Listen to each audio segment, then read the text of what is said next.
evening, everyone. My name is Andrea Cohen, and together with David Matlow, we are the co-chairs of the 2015 UJA campaign. UJA is thrilled to host this special evening. A very warm welcome to MP Mark Adler of York Centre. This has been a very difficult 12 months for the Jewish people and for Israel. And UJA has hosted 5 rallies during times of crisis. Israel is not just a land of crisis, but a place where amazing things happen each and every day. It is a source of ideas that benefit the world. We are thrilled that tonight we will hear about some of those amazing achievements. We are all in for an exciting treat, as in a few minutes we will be hearing from John Medved, one of Israel's leading high-tech venture capitalists. Israel, the high-tech marvel, is the story of innovation. The startup nation is about understanding what is needed and filling that need, seeing what can be done better and making it so, and daring to do something different. We believe that the work of UJA Federation and Israel's high-tech sector have a lot in common. Like the entrepreneurs in the high-tech world, UJA's goal is to do things better, faster, more efficiently, and smarter. Funds raised in the UJA campaign help improve the lives of thousands of our fellow Jews. But the way we provide these critical services is not the same way it was done in our parents' day, or even 5 years ago. Let me give you a few examples.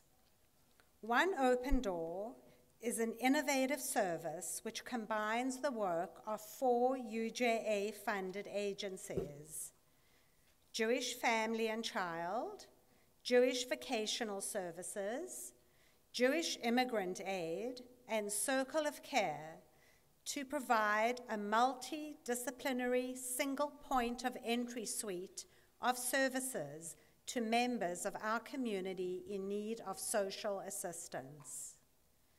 UJA has developed a similar consolidated service model to assist the thousands of socially isolated seniors along the Bathurst corridor with a program called Healthy at Home. A new service model has also been developed for our Holocaust survivors, called the Holocaust Survivor Service Access Center. These are innovative ideas that could only be achieved by UJA, which looks at the whole picture of our community and sees how to do things better. UJA also has its own incubator, not for technology, but for social innovation. The Genesis Project nurtures up-and-coming Jewish nonprofits by providing office space, mentorship, and strategic advice. The Annex Shul, Shoresh, Kulanu, and Camp AIM are examples of next-gen nonprofits that have been incubated in the Genesis Project. All this innovation and life-changing work requires capital. UJA is the source of that capital, and we have been working hard all year raising funds for the campaign. You might say that we have been on a 12-month roadshow. Thanks to the generosity of our community, the 2015 UJA campaign total stands at $52,062,684.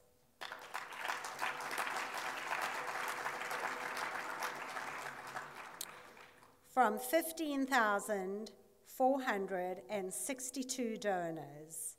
If you are already a donor to the UJA 2015 campaign, thank you very much.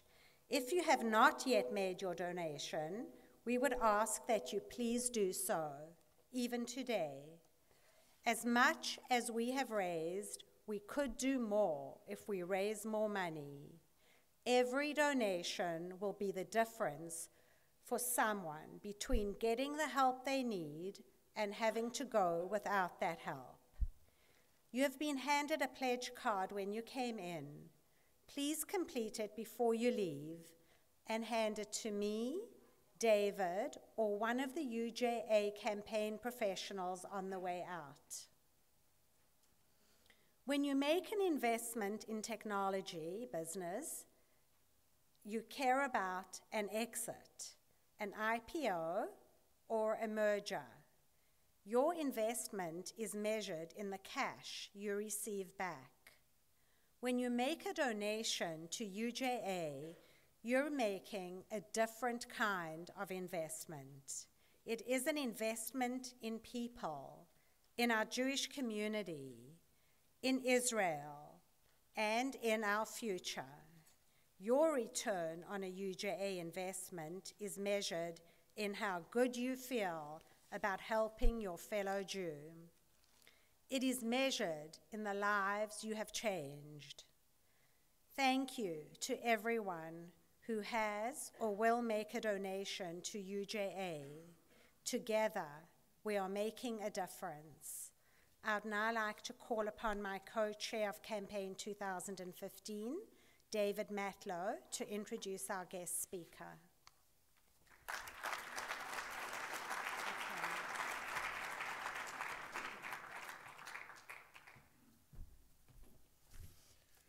Good evening. John Medved is a serial entrepreneur, and according to the Washington Post, is one of Israel's leading high-tech venture capitalists. In the 2008 New York Times supplement, Israel at 60, John was named one of the top 10 most influential Americans who have impacted Israel. John is the founder and CEO of OurCrowd, the world's largest equity crowdfunding platform for accredited investors, which has raised more than $100 million from 57 portfolio companies since its launch in February of 2013. Bloomberg Businessweek said that OurCrowd has blown up the exclusivity around tech fundraising. And the Jerusalem Post added that it has taken OurCrowd only a matter of months to become one of Israel's most active funds. TheStreet.com said that OurCrowd is crowdfunding for real investors. Prior to OurCrowd, John was the co-founder and CEO of Viringo and the co-founder and general partner of Israel Seed Partners, which had $260 million under management. As you will hear in a few minutes, John believes that Israeli innovation is one of the antidotes to BDS and the worldwide efforts to delegitimize Israel. Ladies and gentlemen, please welcome John Medved.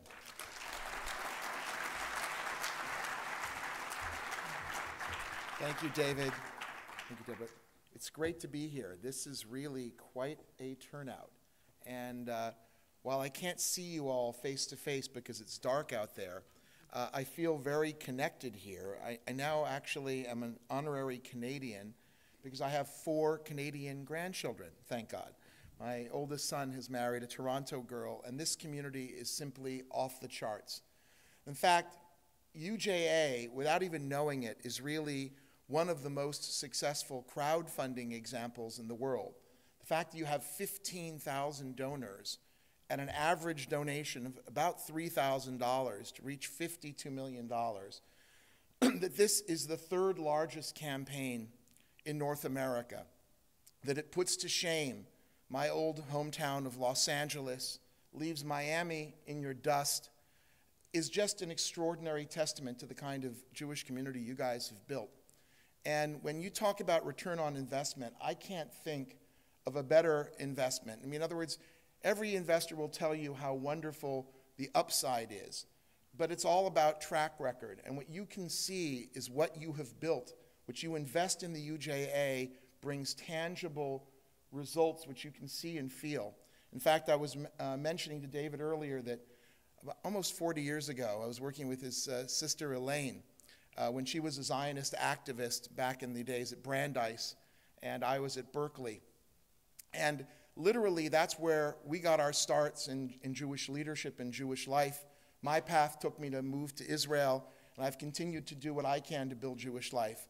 But it's really about what the UJA has been providing consistently from generation to generation. And I want to salute you guys for hosting us tonight and really call upon you to continue and strengthen these efforts. It doesn't get better than this. Let's talk a little bit about Israel. And I'm going to run through some slides. You know, one of the jokes about Israeli software is they ask, well, what is the best software operating system that it runs on? And the answer is PowerPoint. In any event, I want to share with you some slides about how Israel's doing, especially in light of the recent war, and then talk a little bit about crowdfunding and then hopefully get a chance to answer your questions. You know, another joke, which wasn't so funny, I used to always hate it, that was told about Israel in the old days was, how do you make a small fortune in Israel? Bring a big one. Because it was almost antithetical to try to talk to a Jewish donor audience about investment in Israel and how exciting it is, because many people had had an experience with their cousin Yossi or cousin Yoram, and it necessarily wasn't the best thing in the world, right? In other words, they had this really cool idea to turn some kind of waste into gold, and people threw money at it, and it just never really worked. That's the old Israel. That's not Israel today. The data I'm showing you here is from, for example, the International Monetary Fund or the World Economic Forum. These, the last time I checked, were not part of the World Zionist Organization or in some way affiliated with the Israeli embassy. And yet the data that comes through shows that Israel is really a number 1 or number 2 spot in almost every key metric for innovation. So whether it's the percentage of our civilian R&D that we spend as a function of our GDP, meaning our total economy as measured by the gross domestic product, almost 5% of that economy is spent on civilian R&D. That's not mentioning the things such as Iron Dome and the extraordinary other military products that we build. But civilian R&D is number 1 really in the world as a percentage. The quality of our scientific research is number 1 today. The best bang for your buck is being gotten by, if I can mention it here, giving to Israeli universities.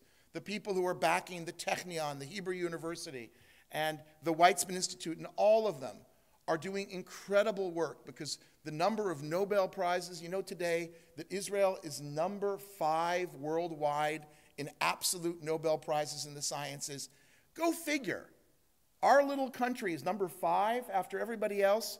On a per capita basis, by the way, it's about 10 times that of any other country. Okay, it's just off the charts. You look at our innovative capacity score right behind the US. You look at the entrepreneurship of our managers, the availability of scientists and engineers, our info technology skills. It's simply one after another, Israel or Israel number 2 in venture capital availability after the world leader, the United States and its Silicon Valley. If you look at how we've done in terms of job creation over the last decade, it's extraordinary. And this is something that you, again, wouldn't necessarily associate with Israel. This is a plot that was provided by Business Week. And it shows that Israel is essentially outproducing jobs when measured against giants such as urban China or even Brazil. Israel's economy is just humming on full bore. Almost no unemployment. Structurally, we're close to 0. If you want to work in Israel, you're going to find a job. And if you say, wait a minute, I've got a cousin unemployed, you have him call me. Okay? And I'm quite serious about this because there are jobs for everybody in Israel. Can't necessarily define your own job and get your own anything you'd like, but the economy is really humming. If you look at what's happened since the war, and again, this was not an easy war this summer. I don't know how many of you were over there or have family over there. There were moments of great tragedy and great sadness and moments of just wonder. watching Iron Dome shoot missiles out of the sky was simply biblical, okay? It was one of those things where I, live with high tech, I live around technology, and every time you experienced that, it was this sense of wonder, like, Baruch Hashem, okay? Really thank God, okay, that we have an Israel. And what really hit me just recently was reading in the New York Times an interview with some of the Jews who are leaving now France to go to Israel. And one of the interviewers was incredulous, saying, look, I understand that things are not great here in Paris, but why are you fleeing to Israel, of all places? And the French Jew, in an accent, says, because we have Iron Dome. Because with Iron Dome, we are safe. And you look at what happened during that war. I was asked to appear on CNN and CNBC and a variety of other TV stations. And they said, well, how bad is it going to be for Israel's economy? 50 days of war, thousands of missiles. What's going to be the impact? And I said, nothing.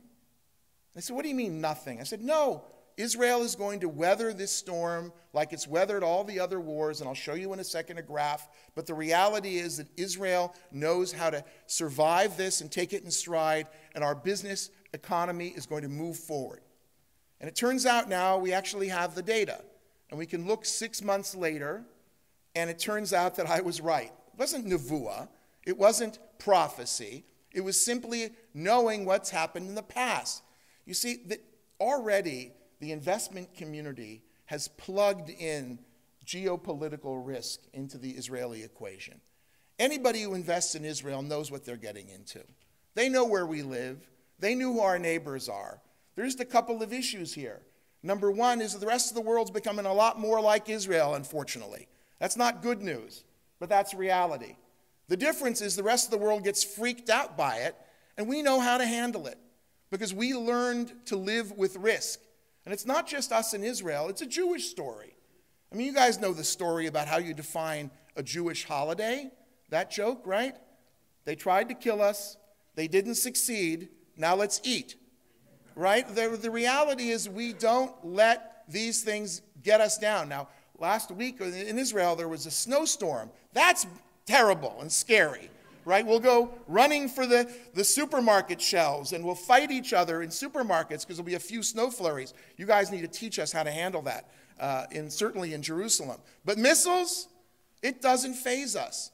It's interesting, not in this war, but in the war prior, which wasn't that long before this one, I had some investors with me. I have an associate here, Andrew Sharf, some friends he knows, were with me seeing companies in Tel Aviv.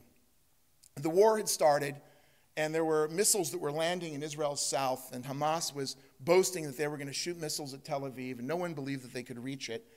And we were seeing a bunch of companies together with these New York investors in Tel Aviv, and we had a really great day. And at the end of the day, they said, look, we're going to invest about $1 million, and I felt that was a day well spent. We were just getting started with our crowd. And we get in the car, we start driving back to Jerusalem. And on the way back, I don't know if you guys know where the Ayalon starts through Yaffo, I hear this siren through the windows of the car. And I turn on the radio, and we hear, code red, Seva Adom Tel Aviv, Seva Adom Tel Aviv. We turn down the windows, and there's, and this had never happened before. And I said, I think there's a siren here, guys. We got to pull over to the side of the road. And they looked at me like I was nuts. And I said, get out of the car now and follow me. Now, we pulled over like one of these freeway sides of the road where there's just like schmutz and plastic bottles. And you don't want to even imagine what was on that floor. And I said, guys, face down now. Okay? And we went down. And I said, put your hands over your head. We lay on the ground.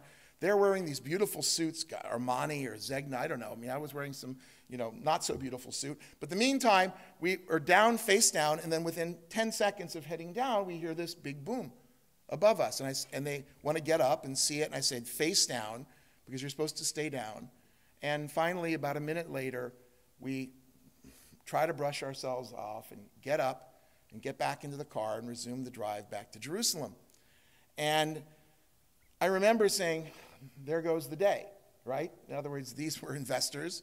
how is it going to be that this $1 million isn't going to just evaporate, with the wind? And we made plans when I dropped them off at their hotel that we would see each other the next morning for breakfast and sort of sum up. And I was just depressed. Went home and told my wife, it's gone, wasted a day. We had this horrible thing that happened where they got into a missile attack. And then the next morning I went to have breakfast with them. And we're sitting there in small talk, and they said, look, we've got to have a serious talk about this investment. And I said, I know. And he goes, yep, we've been thinking about it all night. We've talked to friends back in New York, and we've decided that we're going to double the investment. And I said, what? I said, no, we're not doing $1 million. We're now doing $2 million. If these guys think they can scare us, they don't know who they're dealing with. Now, these were Jews, okay? And they were from New York, and you don't want to mess with Jews from New York too much.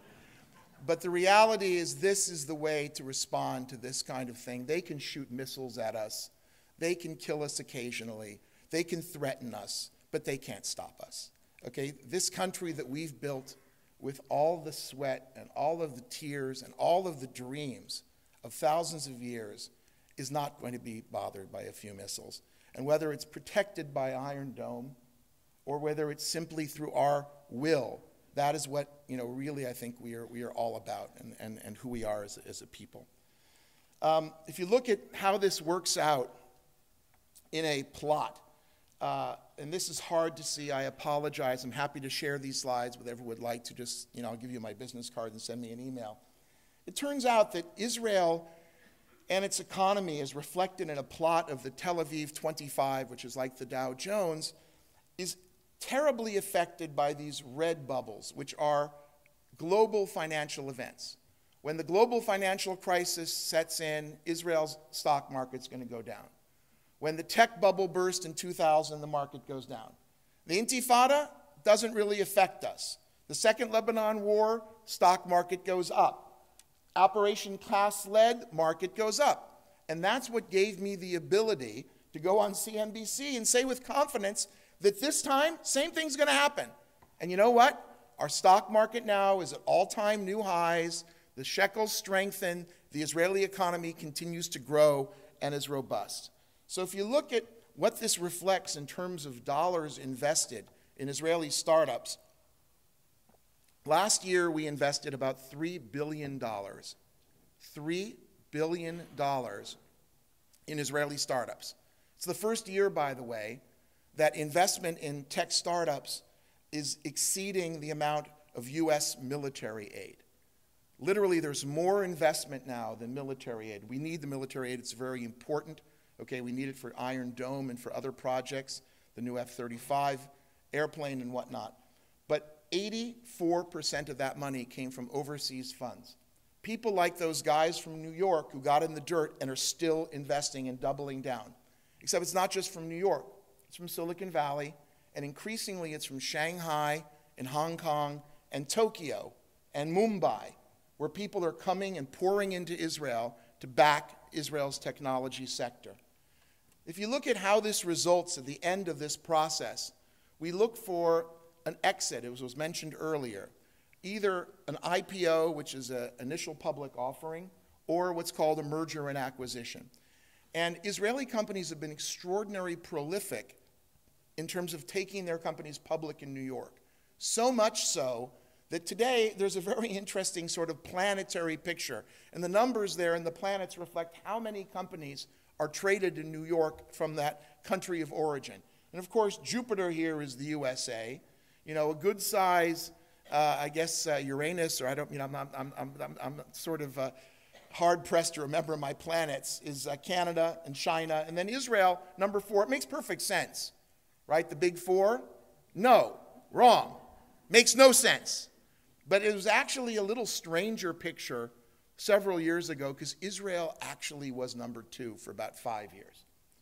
Canada has come up strong because a lot of your resource companies have accessed the New York public markets and have dual listed over there. So your numbers went up. And of course, China has just come, like a locomotive train in terms of companies going public, Alibaba being the most obvious of them. But I was speaking to a Chinese group of businessmen about 5 years ago when Israel was number 2, and I showed this big Israel, and there was a littler China, and this gentleman was in the front row and wasn't happy. And he had a scowl on his face, and finally he just couldn't hold himself back. And he burst out and said, "How many people are you?" And I sort of jumped back a little bit because I could actually see him, and he was close. And I said, "Well, we're 7 million. He goes, 70 million? I said, no, 7 million. He goes, I mean 70 million. And I said, no, 7 million. And he goes, 70. And it was like a Chabad joke, a 770.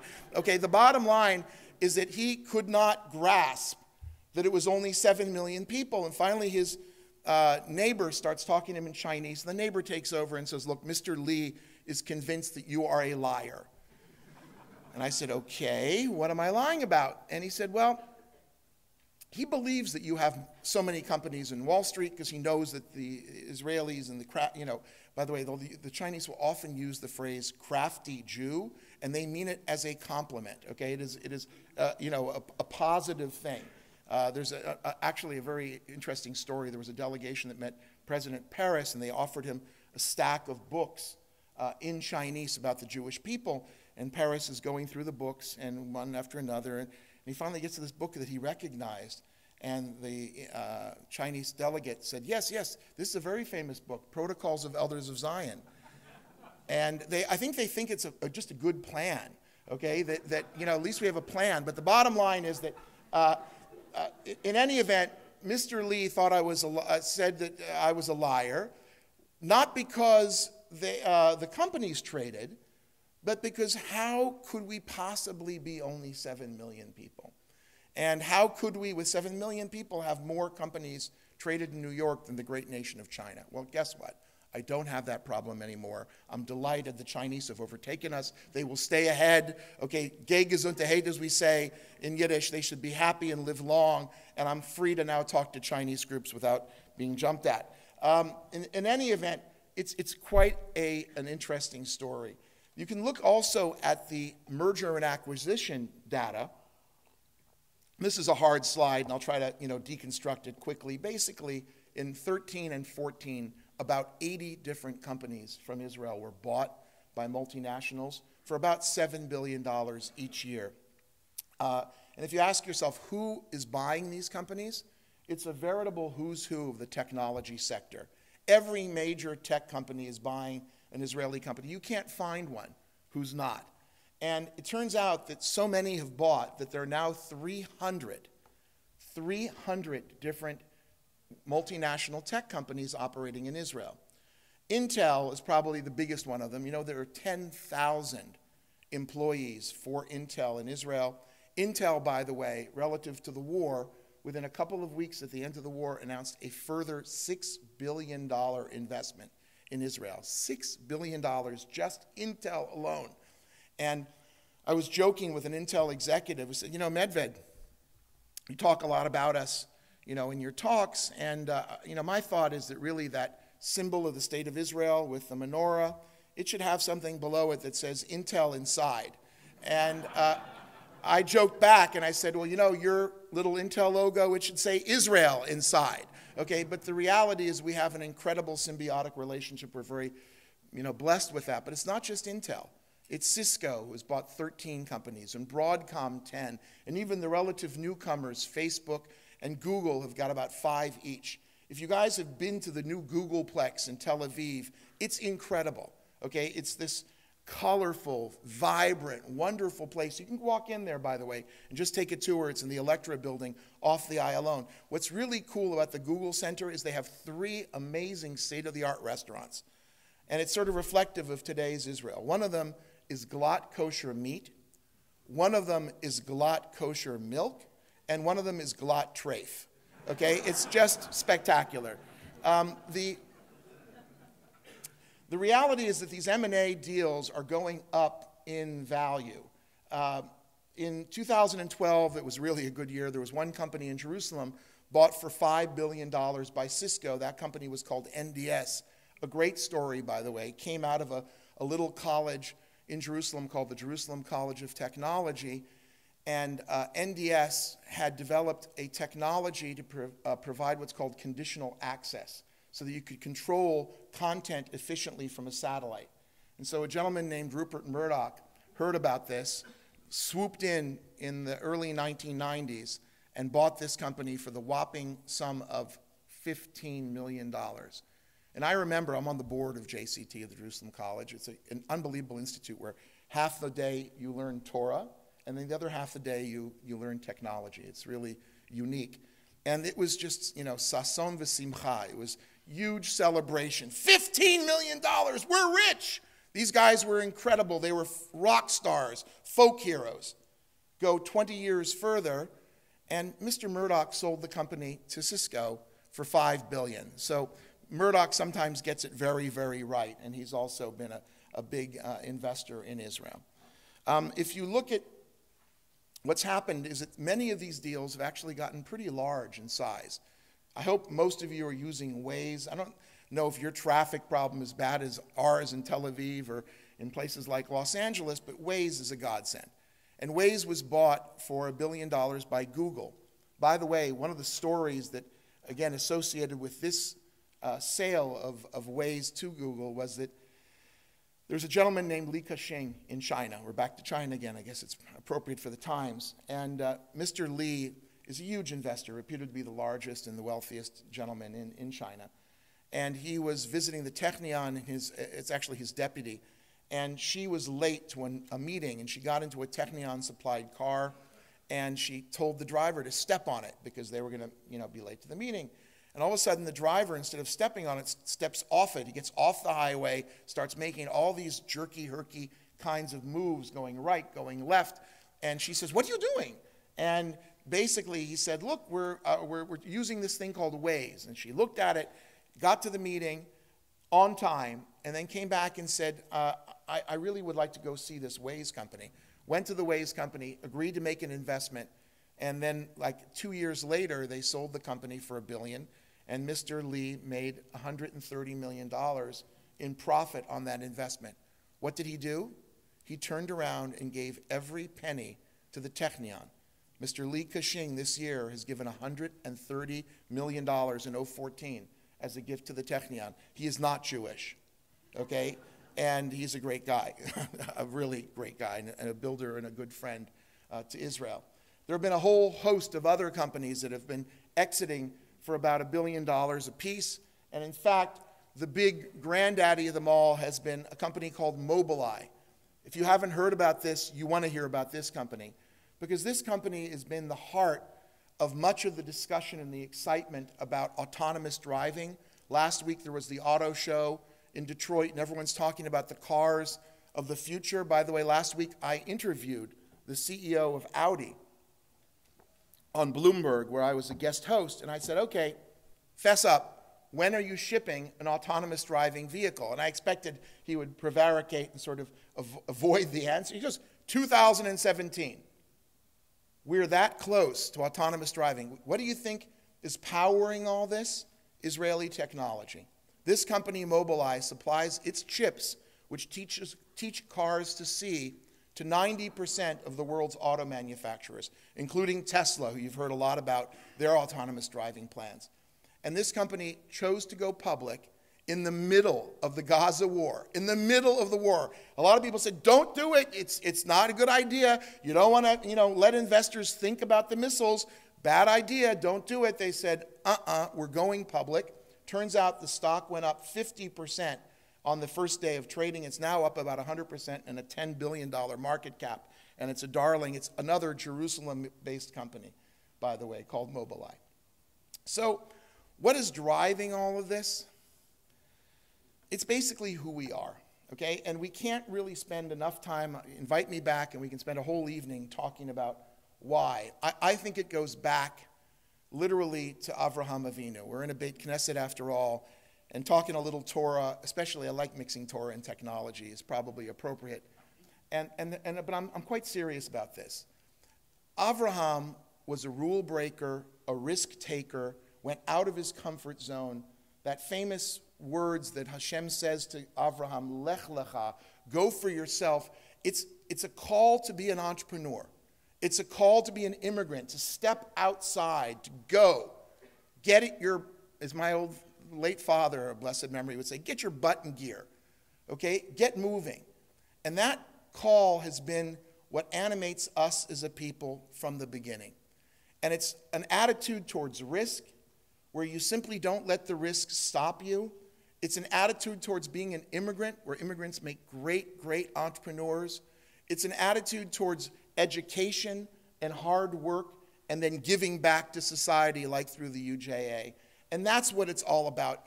The fact that Israel is such a stunning example of economic development and of innovation should be a surprise to no one. Anybody who knows the Jewish people should say, this is the way it's supposed to be. This is not strange and abnormal. This is normal. This is who this people is. And if you look back in history, and whether it's the number of Nobel Prizes, forget the Israelis, the Jews, 30% of the sciences are in our co-religionist hands, the Nobel Prizes. 25% of the Forbes 400. What is this all about? Okay, is it because we cheat? Is it because we have some kind of secret conspiracy? Look, anybody who knows how pitifully organized we are on a global level knows we aren't smart enough to be a conspiracy. Okay, but there is something special in our culture. And that culture is what's driving the incredible activity in the state of Israel. So also the Army has been an absolute blessing. One of these things where, as a father of 3 sons who have served 2 officers, it's not easy to send your kids off in harm's way, to be combat officers, or even my son who's an intelligence officer. Okay, it's still dangerous. But the reality is that the Army has given our kids a blessing. It's made them mensches. It's made them leaders. It's taught them to go and take risks. And so when these kids come out of their 4 or 5 years, out of 8200, or out of the Shayetet, or out of Shaldag, or 669, or any of these units, they are ready for bear. And this has become the big driving source of our innovation in the economy. So if I'm not going to talk about Massachusetts here. I'm going to go through this, and we're going to talk a little bit about crowdfunding, and then I'm going to take your questions. So, I don't know how many of you have been on a crowdfunding site, and if I asked for your hands, I probably couldn't see them anyway, but I'm going to assume that some of you have. And it turns out that crowdfunding is the hit right now. Everybody's talking about crowdfunding. And most people, when they think about it, think about sites like Kickstarter, where a bad singer who rightfully did not get a recording contract decides that she or he deserves a second chance and puts up a 30-second video of them strumming out of key and says, please send me $5,000 or $10,000 so I can record the CD that the world wants to hear.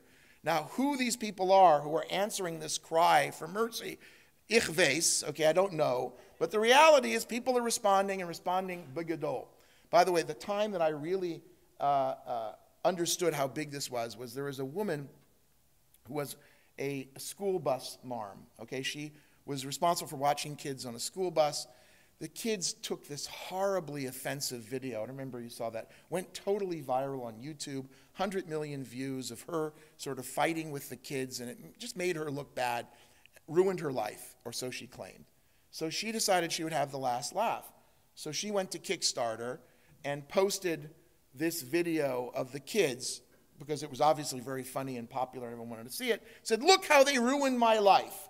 Please, please send me donations so I can go on a vacation and recover from my psychological trauma. $800,000 later, she had a lifelong vacation as a school bus mom. And I said, wait a minute, something's happening here with crowdfunding. So that is called essentially either donation or reward-based. Reward-based crowdfunding, by the way, is a misnomer. It's ridiculous. What's the reward? It's a T-shirt. Okay, you get sent a T-shirt or an early product. There is also debt, which is what people call peer-to-peer lending. You can make loans to people without banks. Think the Lending Club or Prosper. And then there's equity, which is the stuff that we do at our crowd, which is actually where you can get stock in an early company.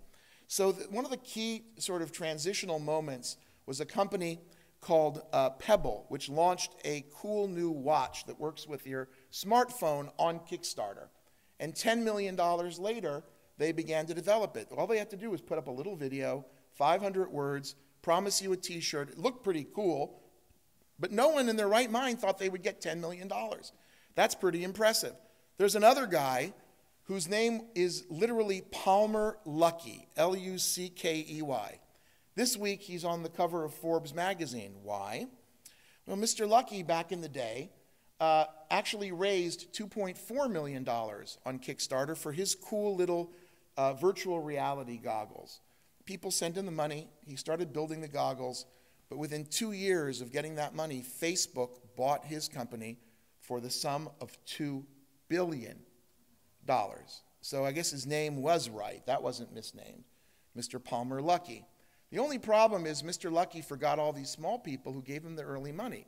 He didn't invite them to a party on Richard Branson's private Necker Island. He didn't send them to Maui. Didn't even send them a gift certificate for dinner. Thank you for sending me this $2.4 million. They got nothing. They got the T-shirt. It was ratty by then. And this guy's got the $2 billion. It's not fair.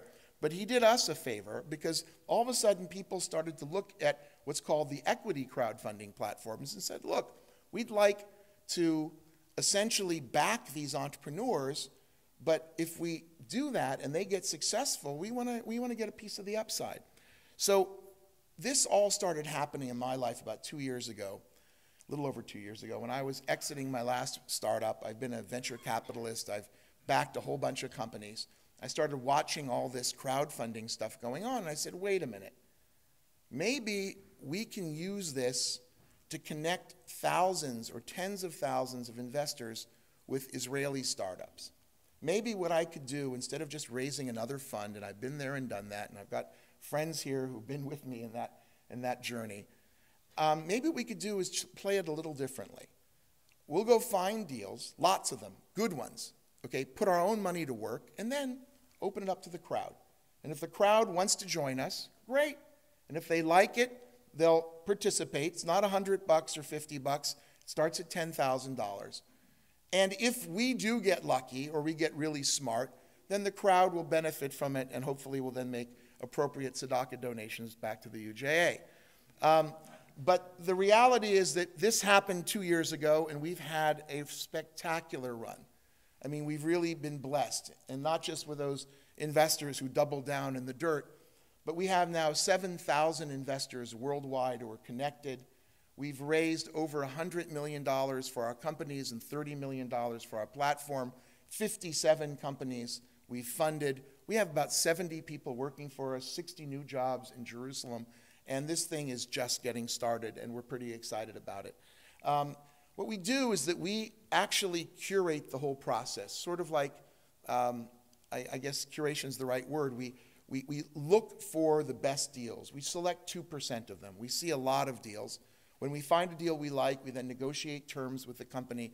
We set a term sheet, and then we invite people like yourselves who are accredited investors. Unfortunately, legally today, because of the laws, you have to have $1 million of net worth outside of your house or a $200,000 annual income, or you can't participate. Hopefully those laws will change in the future, but if you are an accredited investor, then you can join us in some of the companies that I'm going to show you in a second. We look at this sort of as a combo between venture capital and angel investing. Venture capital are the professionals, big boys. Angels are the people who run wild and free and choose what they want to do, and we feel that we've got all the boxes covered here. What we look at is that thousands of companies a year, we select the best, we invest our own money, and then we open the deals to the crowd. So our stats are good. We have a really fun group of companies, and I want to share with you, again, because I think it's in the spirit of what's going on in Israel, what some of these companies are doing. So Vince, I can get your help here, and you can click on that YouTube. One of our companies, and just turn down the volume so that they don't have to listen to the music. They can just see this, and also make it a big screen if you can. This is a company called Rewalk. And Rewalk is the world's leading exoskeleton. Think Stark Enterprises, think Iron Man, but real life. For paraplegics who can't walk. They put this on, and then they get up and they rewalk, they walk again. The story behind this company is that its founder, Amit Gopher, was a medical device engineer, had sold his first company to Medtronic, and then he had a terrible car accident and became a quadriplegic. And he vowed that he was going to get mobile again, and he essentially built these robotic legs that allow you to get up. You'll see here in a second. People who cannot walk all of a sudden are walking. So well, in fact, that one of the rewalkers completed the London Marathon. It's just an extraordinary story. It's one of these companies that we look at as a triple bottom line. We'll make, by the way, the company went public just a couple of months ago. It was one of the best public offerings in the States. FDA has now approved it.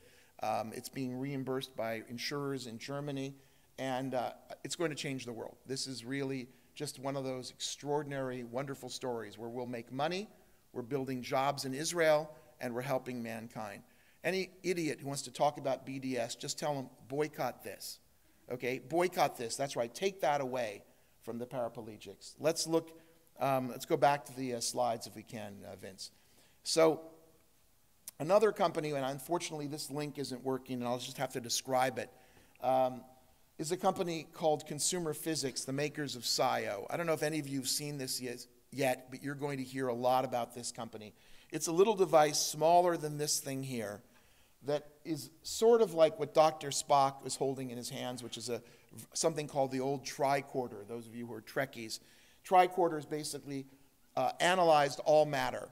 And this device, SIO, is essentially a mass spectrometer in a keychain that allows you to look at your peanuts and decide if, look at your salad and decide if there are peanuts inside, to look at your drink in a bar and see if someone dumped some roofies in it, to look at your antibiotics, the one you bought online, to see if it's real or if it's fake, to look at your piece of bread to see if it's gluten. It's one of these extraordinary things that we're very, very excited about. Another company, by the way, they actually raised money on Kickstarter and on our crowd. So it was an interesting hybrid there itself. We have another company here, and Vince, if you could click on CNN. No, go down. You click on that CNN link in that box where it says featured on CNN here, Vince, on the lower right hand. There you go.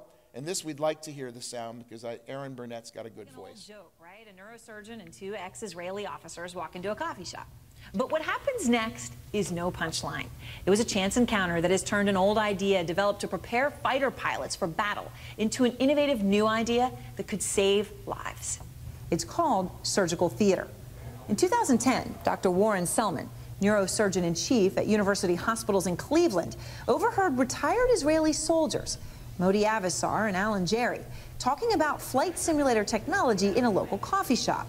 When I overheard them talking about flight simulators, it just sort of clicked, and I said, well, why can't we do this for surgery? Selman says he's often found himself flying blind when performing operations on the brain because he can't see behind vital arteries. The key is to figure out which aneurysm clip will best fit it and how do we best approach the aneurysm. And previously, the only way we had to do that was sort of in our mind's eye. But now with surgical theater, we're actually able to reconstruct that aneurysm in 3D in the surgical theater, rotate the images, and actually have the similar tools that we're going to use at the time of surgery. Okay, Vince, that's good enough. Great. Let's go back to the slides. BT9 is an extraordinary company that is essentially that's a company that would make my mother very proud, my late mother. She was definitely a Jewish mother of the variety that said, you know, finish your food, don't waste food. And it turns out that half of the world's perishables are wasted, not on the plates, but between the point that they are produced and the point they get to the plates. Half of the world's perishable food. Think what could be done with that food. Turns out that it's meat and cheese and vegetables and fruits. There is a gentleman, a customer of this company, who's a Russian importer of cherries. And every time the cherries would arrive from Turkey, you know, it was only a 3-day drive, and they came refrigerated, the cherries would last for about 6 hours and then turn to mush. He deployed this system, and he found out that every night between 11 p.m. and 4 a.m., the temperature was going up like crazy. This measures real-time temperature and humidity. What was going on? The truck drivers thought the refrigeration system was too noisy, so they would shut it down every night, and the cherries end up getting mushy. But it's a whole series of these things. This company will, again, save tons of food and money. Varigate is a company that allows farmers to save water with smartphone applications.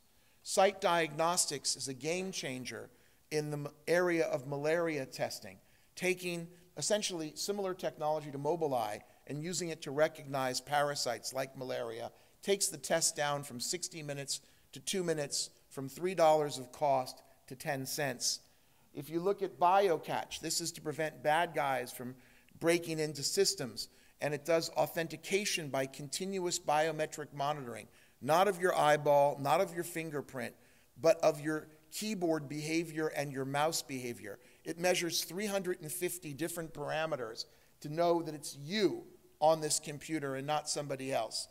A very interesting company. Abe's Market is the leading company in the world for organic e-commerce. It was founded in Jerusalem, now headquartered in Chicago, and bringing a lot of great products to people's lives. eVigilo is a company that uses Israeli missile alert technology to save lives in South America, primarily today, for earthquake and tsunami alerts. Hycon is a digital packaging company. We're partnered there with the great Canadian Benny Landa, who sold his last company, help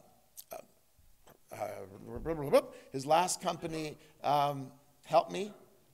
Indigo, thank you. Okay, every now and then, a synaptic connection doesn't work. And Indigo was sold for $800 million to HP. And Benny, we're working closely on this project. Nextpeer is a worldwide network of multiplayer mobile gamers led by a 23-year-old kid. You want to know what's going on in Israel? This kid, Shai Magzimov, if you listen to the name, his father came from Bukhara. His father runs a very successful kosher butchery in Machane Yehuda. And of course, the son goes to Horev Yeshiva and becomes a computer genius and now has only 160 million users worldwide on his network. Billguard, which is a great little company. Can you click that, Vince? Here, we'll just see something real quick. Oh, no. Go back to that link there, the YouTube link, and deploy it, please, if you can. You see it? Vince, you got that? No, don't go back. Don't go forward. Go back. That right there. That's it. Click. Want me to click backwards? Okay. Well, that's it? No, it's not working. Okay. In any event, that's a click. Basically, what Billguard does is it protects you against all of this credit card fraud.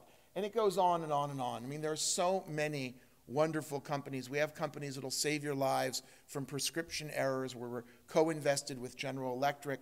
We're doing investments with a lot of great people. I'm not going to tell you how we find the deals. We can maybe talk about that later. We're co-investing with great people like Peter Thiel or Eric Schmidt. We're co-investing with real funds such as Excel Partners, who backed Facebook, or Index, who backed Skype. Vinod Khosala's venture fund, we have 5 deals. We mentioned Horizon Ventures and Lee Ka-shing. We've got 3 deals now with Mr. Lee's outfit. We've co-invested with General Electric, with 3M, with Motorola, with Microsoft. So basically, individuals now can get into the very best of Israeli and now outside of Israel deals. And just to wrap this up, basically we are looking here at, in particular, trying to change the way that startups are funded, Israeli startups in particular, and also how they're built. Because it's not just about finding great deals and then opening them up and democratizing this for individuals like yourselves and our investors around the world. But there's a point about this, which is that we're going to be building these companies in a different way. Because everybody who invests and chooses this company says, you know, I'm into ReWalk. They get involved. They actually call their cousin or brother-in-law who's at a hospital in the orthopedic ward and says, how about ReWalk? Okay, they ask their son who's studying robotics at Carnegie Mellon, have you thought about a career at ReWalk? And we now have the ability and the hope to harness all this power on behalf of Israel's tech sector. And just finally, I'm hoping that we can use this to build stronger Israel-Canada ties. Let's face it, Israel has no better friend today than Canada. This government, you guys have. And by the way, we know this. This isn't just an insider thing. Israelis are teaching themselves the words to O Canada, okay? The bottom line is that you guys are incredible. but we lag behind in terms of the economic development side. We're not investing in each other. We're not bringing dozens of Israeli companies to open up shop here in Toronto and to drive jobs. There was a study, I had a slide up there earlier, done about Boston. There are 200 Israeli companies in Boston. Okay, there should be 200 Israeli companies here. In Boston, they employ 20,000 people with great jobs. They're responsible for $12 billion of the Massachusetts annual economy. It's 3% of the GDP. We need to do this with Canada. It's payback time. Okay, this support should come with a willingness on the part of the Jewish community and the Israeli entrepreneurial community to join forces and to really take this partnership to the next level. So again, I want to thank David and all of the, and Deborah? Okay, Andrea, I'm sorry. Andrea, for the absolutely great event you put together tonight. And I'm delighted to be here in my other hometown, I guess now with grandchildren that are Canadian. I'm learning the words to O Canada, and I'm just really happy to be here, and thank you very much for listening.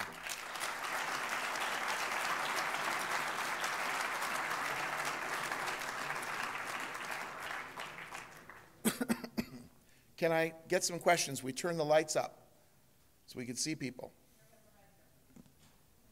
And maybe if there's a mic where someone can walk. Okay, because, yeah, there we go, lights, oh boy. If I invest more than $100,000, Where are you? If I invest more than $100,000 in the U.S. stock market, for example, I have to do a report to the, what is it, IRA every year. IRS, sorry. The IRA will provide a bond. Sorry about that, the wrong country. Are these companies listed on the Israeli exchange? Are we buying Israeli product so that we do not complicate our estates with investment in the U.S.? A great question. No, the answer is, first of all, these are not publicly traded companies. Our goal is to invest in private companies and then get that incredible growth as they go public or get bought. We're not looking to make 10% or 20%. We're looking with these investments to have huge kinds of upswings. We're trying to find the next Facebook or the next Mobileye. Mobileye's worth $10 billion. The first money that was put in at a $15 million valuation. That's what we're looking for. Turns out that in order for you not to get tied up with the U.S., we've structured this so that all of our partnerships are offshore. In other words, we have investors coming from 90 different countries. So we're set up in the British Virgin Islands. So your money gets co-located, if you will, together with American money. About 50% of our investors do come from the States, but they also come from Bulgaria and from Brazil and from Russia and from China. We have a large number of investors now from China who are all excited about our platform. And then we manage that as a single partnership per company. We act as what's called the GP, or the general partner. We write a single check for the company, so the company doesn't have to manage all of you as individuals. Then we report on the company, we sit on the company boards, and hopefully, over time, when the company is either sold in an M&A transaction or goes public, we will return profits to you. What we take for this is a 2% management fee on the money that you invest for 4 years. There is a 4% reimbursement pool as we use expenses to keep these partnerships alive, and then we will take 20%, God willing, of your profits, okay, up to 5 times your money. After you've made 5 times your money, we'll take 25% beyond that. But that's the way this works. Other questions? Yes, back there. What's your scorecard for success? Pretty good, okay? My personal scorecard is I've now been involved in probably about 150 startups overall, of which 15 of them have grown in excess of $100 million in valuation. And I typically get into companies below 10. So my best so far is an American company now where I'm an angel investor in something called the Lending Club, where I got in, it's now almost 100x to what I got into. But I've done pretty well. This is brand new, right? We started this less than 2 years ago. We've had one exit, which is Rewalk so far, which thank God, Food has been well. But we haven't lost a company yet. Okay, we have a couple of troubled companies that we're struggling with. We've had a couple we had to replace CEOs and to make changes. but by and large, the 57 companies in our portfolio are doing very well. But this is risky business, people. You have to this is not for everybody, okay? This is really, until now, it's been a very rarefied game that was played mostly in back rooms, you know, by very, very wealthy people or sophisticated people. What we're trying to do is open this up, but we're conscious of the risk involved. And we want you to be smart about it. And the most important thing to do, if you choose to go this way, is to invest in a portfolio, okay? You should not try to pick, oh, that's the one company, I fell in love with this one, please give it to me. The risk is too high, keep your money. Okay, I was in Toronto 2 years ago, I think, when I was speaking at the Sony Center, and there was a lovely lady, as we were just talking, got up and said, I'm delighted to be investing $20,000 or $30,000. I'm going to pick 2 or 3 companies. And I told her, don't do it. Now, there was a reporter from The Sun there who afterwards came up to me and said, were you serious? Don't do it? You're turning money down? And I said, no, don't do it. Because the risk of doing only 2 or 3 of these investments is too high. It doesn't make any sense. Okay, if you're going to build a portfolio, start with at least 5, probably 10 companies or more. Your odds get much better as you do that, so it's not for everybody. But we're hoping that over time, we'll figure out ways that we can get even more people involved in building it. We're just getting started. Yes? There was a shift in culture with respect to, in the past, it may have been a cousin, people's money would not find it to the right places. And you can see examples, Mobileye, I've seen other companies, Imperva. The rest of the American market at this point seems almost exploitive, but the companies coming from Israel really have a high chance of success, have that greater sense of morality to make it a success, not just an exit. What caused that shift in culture?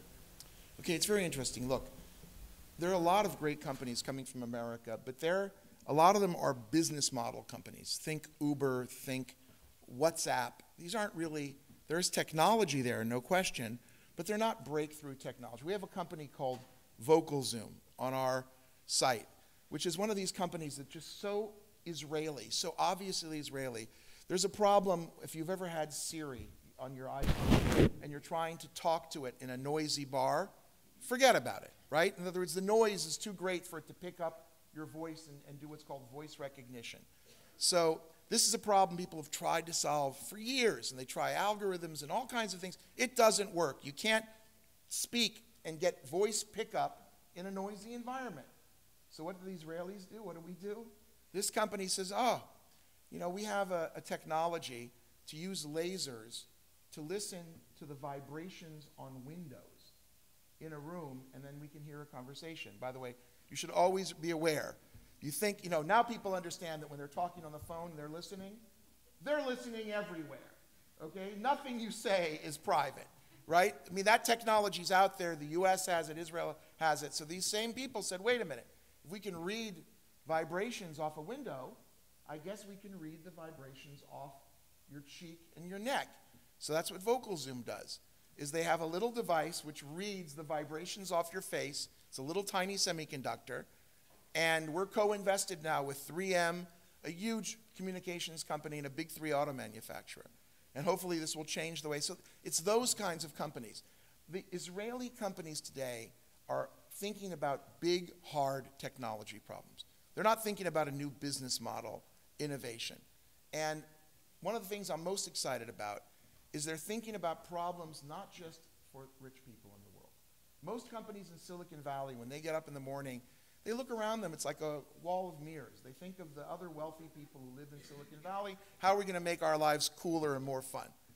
Israelis are thinking about, how am I going to provide clean water to an African village?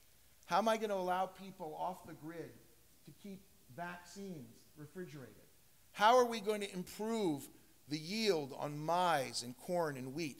There are Israeli companies doing that, by the way, by giving a 20 or 30% yield improvement without using GMO.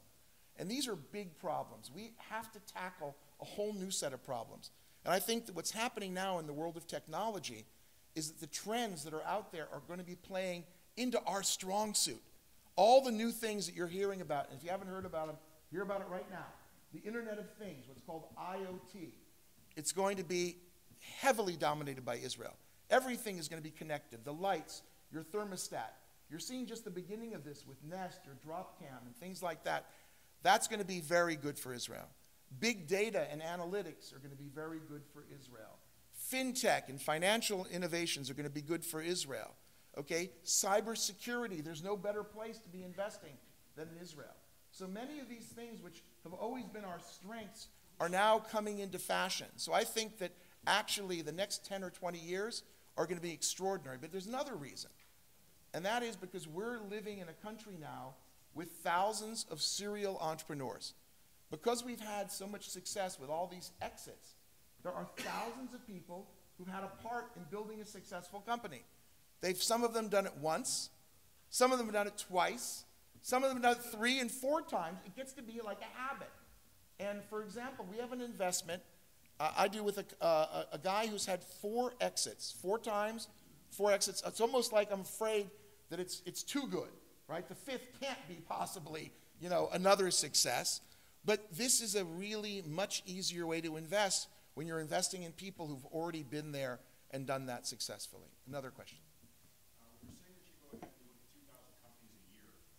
What is it that altogether you're looking at from the financial side? I want to invest in this company. We're going to say it's the number one most important thing. Looking at a company decide this is one that's going to be. Well, you guys know in the real estate business, there's 3 laws of real estate: location, location, location. In our business, there's 6 laws. It's called team, team, team, team, team, team. Okay, it's all about who are the people involved. Because, there are other factors, like we like to address big markets that are growing fast. We like companies with traction that are actually, making progress before we put the money in. We like sponsorship. We like other people to invest alongside of us, people who have, strong track records, good funds, or good angels. But it's always about the people. The people will either kill it or they'll make it. And hopefully you invest in good people. Yeah? Yeah, from the point of view of the entrepreneur, from the city you have the flexibility, can you talk a little about the pros and cons of starting a venture in Israel as opposed to a city like Toronto or Boston? The ecosystem is in Israel, right? The beauty is now that I throw a rock and I hit an entrepreneur. I mean, it's really so extraordinary. I urge you to do this test next time. Many of you travel back and forth to Israel. Go to Israel, especially Tel Aviv, and then ask your waitress if you can ask her a few questions. And say, by the way, do you have a startup? By and large, the waitress won't. But then say, wait, do you have a boyfriend or a friend with a startup or a cousin or a brother? And they always do, okay? And I've seen this test done. I've done it with reporters, and they're like, wow, that's like one of those, fancy sort of magic tricks. And my friend Yossi Vardi basically did this with a reporter from the Wall Street Journal who thought it was staged, right? And then, he teased Yossi about it. He gets in the car, a cab, to go up to Herzliya from Tel Aviv to have a meeting at the Sequoia Venture Fund, which is a very, very reputable fund. And he gets in the cab, and he gives the cabbie the address. He goes, oh, is that Sequoia Ventures? He goes, yes, well, how do you know? He goes, well, actually, I have a business plan here. Can you tell me which partner you're meeting with? And at that point, the guy from the Wall Street Journal was totally convinced. We're living in an ecosystem where everybody's talking startups and exits and valuations and pre-money. The kids believe it's all possible. Okay, I'm now investing in my sons and daughters' friends. Okay, I almost missed that Shai Magzimov deal because I've known Shai since he was a kid. And he showed up when he was 19 and said, hey, John, I've got this deal. You want to invest? And I laughed. I said, Shai, you're a pisher. You're just a little kid. What do you know? Okay, and he said, okay. So he went off and he raised some money. He started building the company.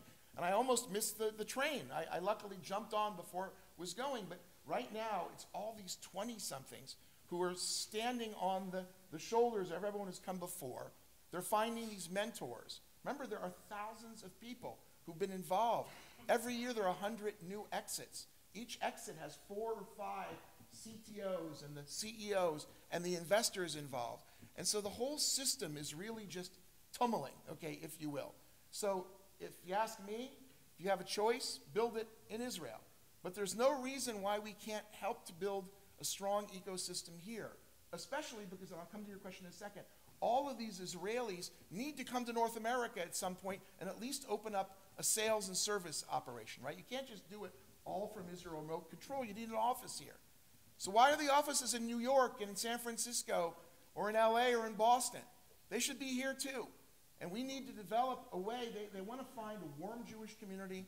They want to find a crew of investors. They want to find great people to go to work for them. And I think that we can start luring some of these companies to come here and set up their North American shops in Toronto, and I'm going to work to do that. Yes?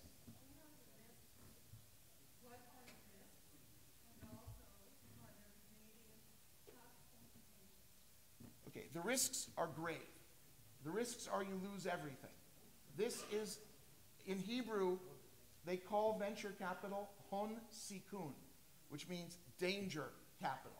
It is very dangerous investing. This is not a public company. Public companies are companies that usually are much bigger. They have a track record. They have audited financials. Sometimes these can be, a guy and a gal and a dog, okay? And a cool idea. Not in our platform, right? We tend to invest in companies that have traction, that are already moving forward, that have other investors. We're looking for a little more meat on the bones. But these are inherently risky businesses. And they can either run out of money, that's the primary risk, right? The only disease a startup can have, which is totally fatal, is out of money, okay, for a long time. They can survive for a little bit on fumes, okay, and promises, but if they're out of money for too long, they're dead, okay? The other big risk factor is idiocy, okay? People acting like idiots. All of a sudden, and that can take many different forms, right?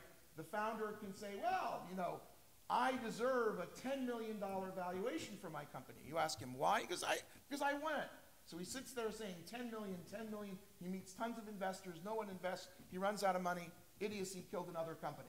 Okay? Idiocy can kill a company, leading to fights among the management team or fights between the investors and the company. So there are a bunch of risk factors. Also, competition can get you, okay, failure to execute where the company has a cool idea, but simply, it's not about the idea. People who are not in this business, they always think, oh, it's the patent, it's the hop. I've got this really cool thing. Shh, I can't tell anybody.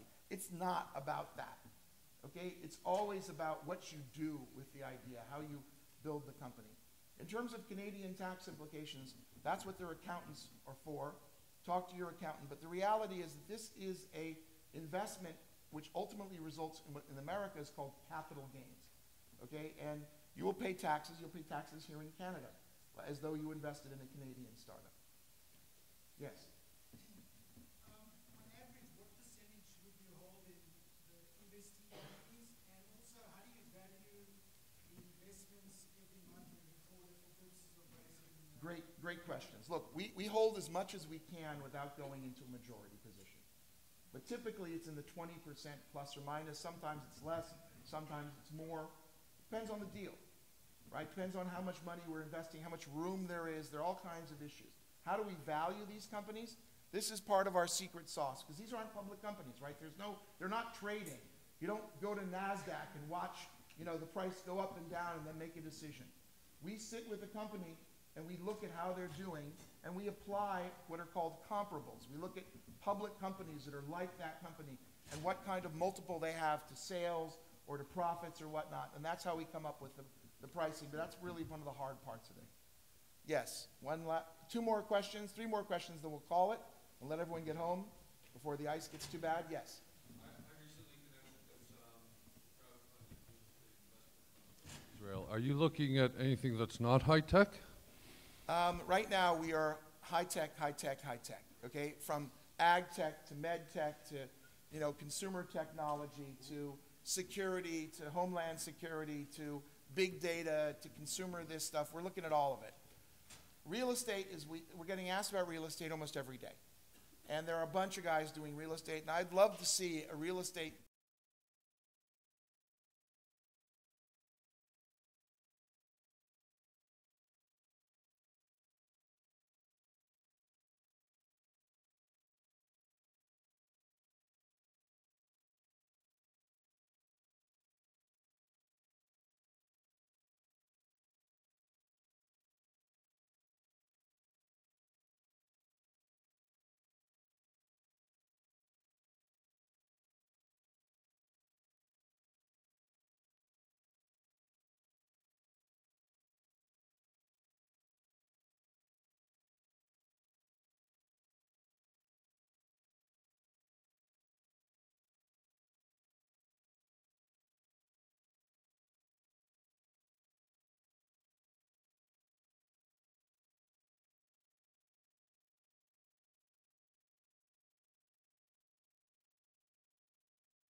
oversight.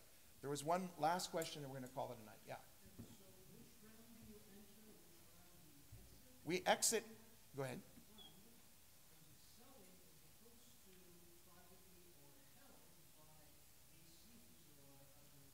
Okay, first of all, we invest as part of a syndicate.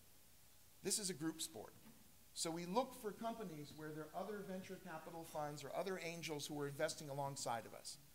And there is no hard and fast rule that we want 30% of the syndicate or 50%. We sometimes lead the syndicate. We set the pricing and they follow us. Sometimes we follow. So it really ranges there. We enter a company at the seed stage when it's very early, usually only behind a serial entrepreneur who we have a lot of trust that is going to do a good job. We do some seed, not, but 10% maybe of our rounds have been seed.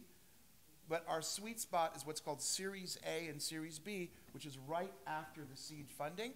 And we'll sometimes invest in Series C, D, or E, just before the IPO. We don't invest in public companies, only private companies. You guys have been a wonderful audience. Thank you very, very much.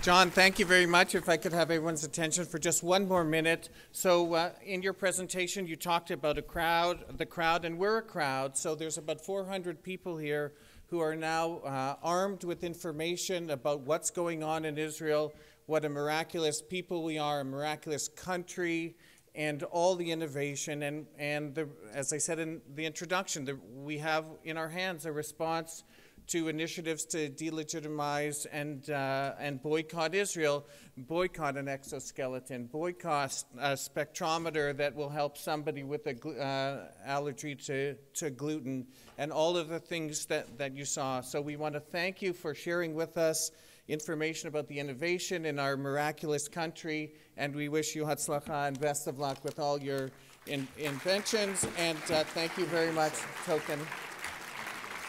Everyone, if you enjoyed tonight's event, we have two interesting events coming up. You'll see in the material that was on your chair. They're very different. Saturday night, we have a rock concert aiding poverty in Jewish poverty in Toronto, and our closing of the campaign 2 weeks from tonight with Mayim Bialik. Thank you very much for coming. Please recall to hand in your pledge cards on the way out, and have a great evening.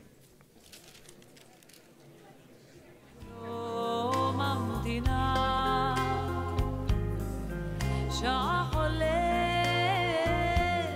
יום ושנה, עוד איך זוכרת ולא מאמינה את פרי גנך את תבקשי, מי לך יאמר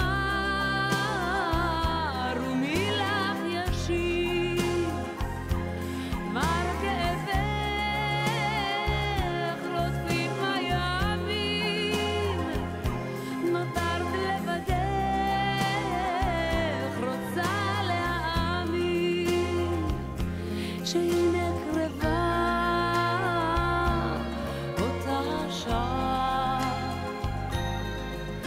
הבטיח לשוב בחזרה,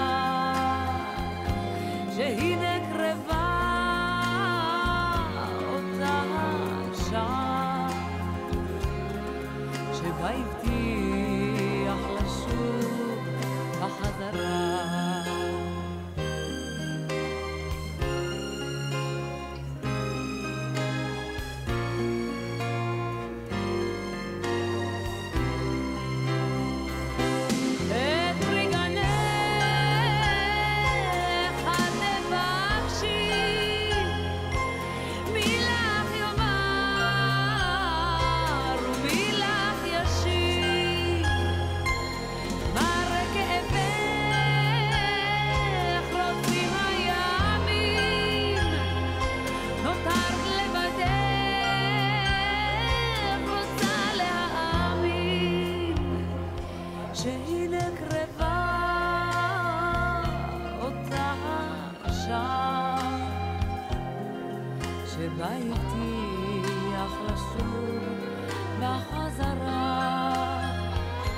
שהנה קרבה אותה שעה והבטיח לשוב